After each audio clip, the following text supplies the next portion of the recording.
I was thinking that maybe if you didn't have anything to do, that you might want to go to the dance with me. It'd be really, really fun. So you want to go? My mom will drive us. You are still a very young man. Up here. So what time should my mom and I pick you up? What's up, guys? Boy Benny. In our ongoing segment called Donald Trump VP Watch, we have a piece of very interesting breaking news. Tulsi Gabbard has apparently been one of the front runners for Donald Trump's vice presidential pick. She's surfacing on all of the lists. Donald Trump is reacting very kindly to her name when asked in interviews. But there is one person who Tulsi Gabbard has turned down to be their vice president. Apparently, Tulsi Gabbard rejected RFK Jr.'s VP offer. Now, we go back and forth on RFK Jr. Some things, sometimes there's like a news cycle where we really, really like him. And sometimes there's a news cycle where we think like, oh my gosh, this guy's psycho. Like, he should never, ever be president. But we really like RFK as a spoiler for Joe Biden. That's what every poll proves, that when RFK Jr. is on the ballot, that Joe Biden, who's already losing to Donald Trump by like 5 points or 10 points everywhere, loses by 20 points, right? So we're down with that. Tulsi Gabbard, who was a Democrat congresswoman, is now an independent, was asked apparently by RFK to be his running mate, and she respectfully declined. Why it matters. Both former President Trump and Kennedy campaigns have reportedly eyed Gabbard, who left the Democratic Party in 2022, as a possible pick. Driving the news. I met Kennedy several times. We have become good friends, says Gabbard. He asked if I would be his running mate. After careful consideration, I just respectfully declined. A spokesperson for Kennedy campaign did not return comment. Kennedy announced last week that he'd be tapping tech entrepreneur Nicole Shanahan to be his running mate. She is a livid, rabid, psychotic left-wing activist, and that infuriated, obviously, the Biden camp. That's very interesting. Kennedy had considered a range of possible picks, like Aaron Rodgers or Jesse Ventura. Gabbard, who ran an unsuccessful presidential campaign in 2009, had reportedly been considered by some Trump allies to be the VP pick. Gabbard said that she would be wide open to being Trump's VP pick. Well, what does that say? Tulsi Gabbard turned down RFK offer. Does that mean that, like, she's in more consideration than we even think? Our reporting on this says that Donald Trump has made no decisions and has effectively virtually ruled out everybody this side of Nikki Haley, So Nikki Haley, he's ruled out, and then everybody else is kind of in contention. And you see the list roll. Even Ron DeSantis is being considered, which is crazy. But here we are, ladies and gentlemen. Donald Trump's made jokes about how Chris Christie's being considered. Just Nikki Haley has been ruled out. Would Tulsi Gabbard make a good running mate? Yes. Yes, she would.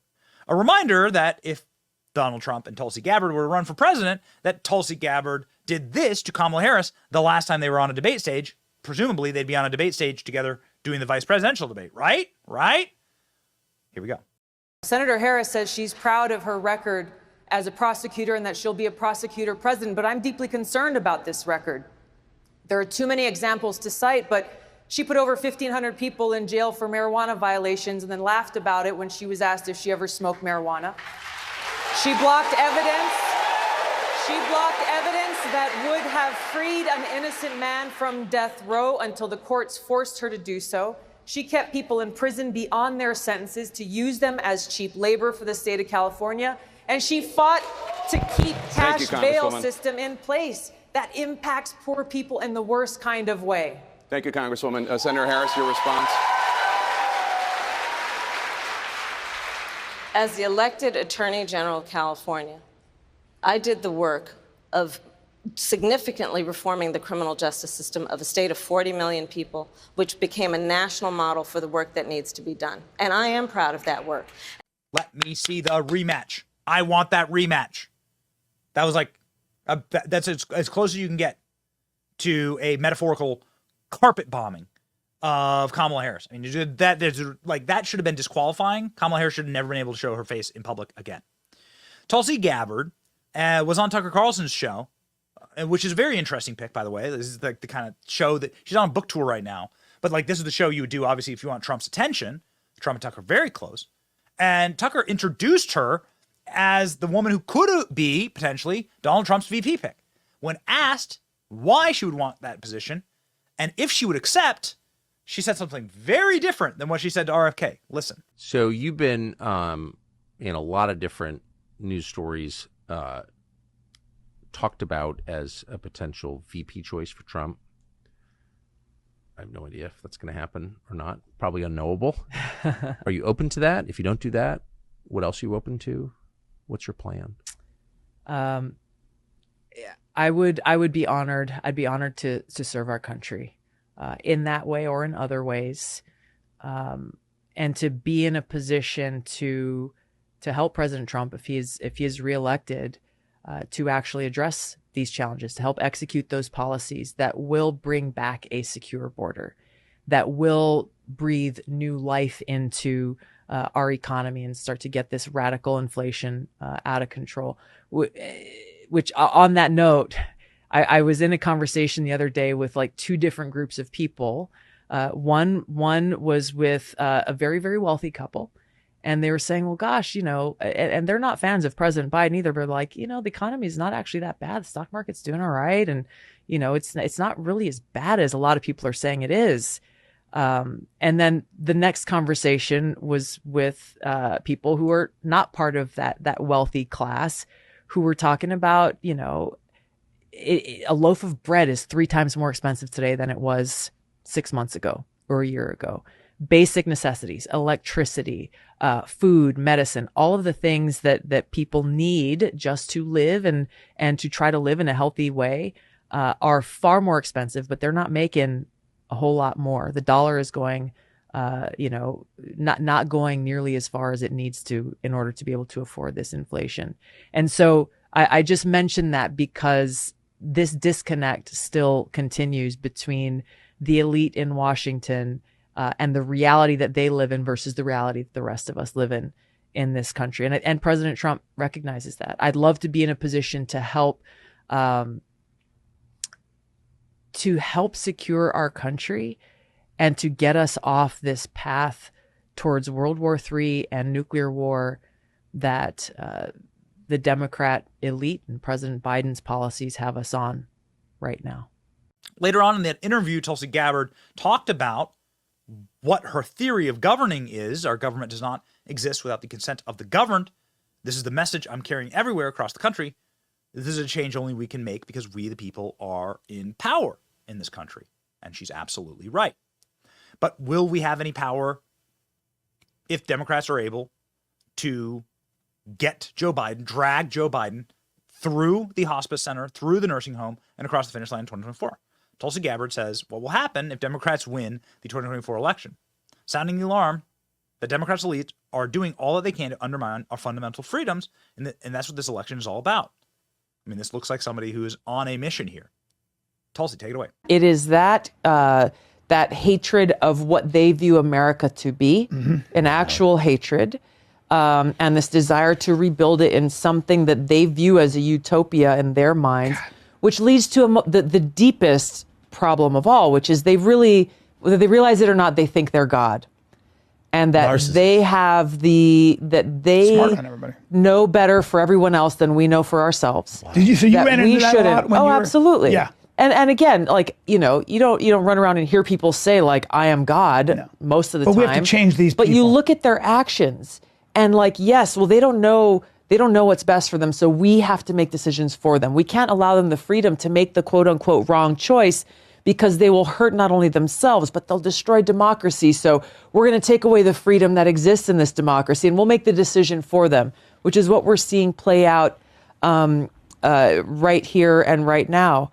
But also right alongside that is, as I was mentioning, like who's the power that these people are afraid of, because they are afraid of losing power. These politicians are afraid of losing power. And yes, I am sounding the alarm on how the Democrat elite specifically are doing all they can to undermine our fundamental freedoms, which is really what this election is all about.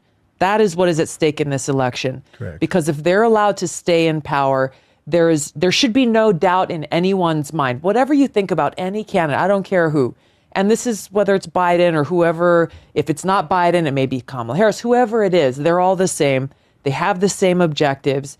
If they're allowed to stay in power, they will run around this country saying, The voters gave us a mandate to continue the work that we are doing. That's so true. Which will escalate this spiral towards a more oppressed, less free, less safe, less secure Also insane society. idea. So what do you think, ladies and gentlemen?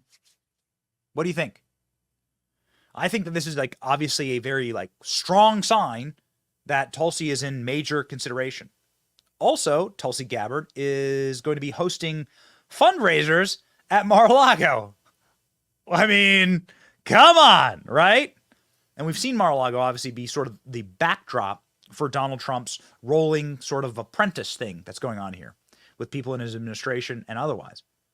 So what do you think? Let me know in the comment section. What do you think? Tulsi for VP? Donald Trump was asked about Tulsi for VP in a recent town hall, Laura Ingraham asking, and the crowd went wild when they heard her name. So again, I got my own favorites, right, when it comes to VP. And, you know, this one's kind of shocking to me. But you got to give the people what they want. That's what people keep telling us. And that's what how Donald Trump makes his decisions. He reads the energy of the room. He listens to the applause. Here's an entire arena of people live on Fox applauding for Tulsi as VP.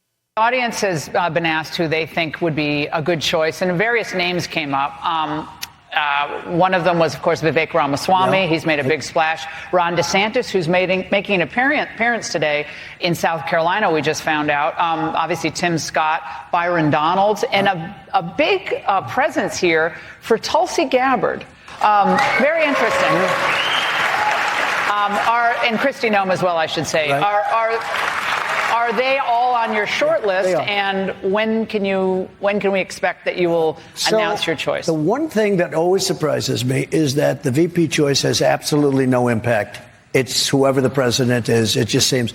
I remember when Sarah Palin was actually picked, and she did have a big up, and then they just went after her at a level that nobody's seen. The Republicans themselves went after what they did. But you'll be a one-term president because you've already served, so you can only serve for one term, although they say you'll never leave office. I assume that you'll never leave. There'll never be another election Don't again. do it. He'll never leave. He's never going. Oh, these people.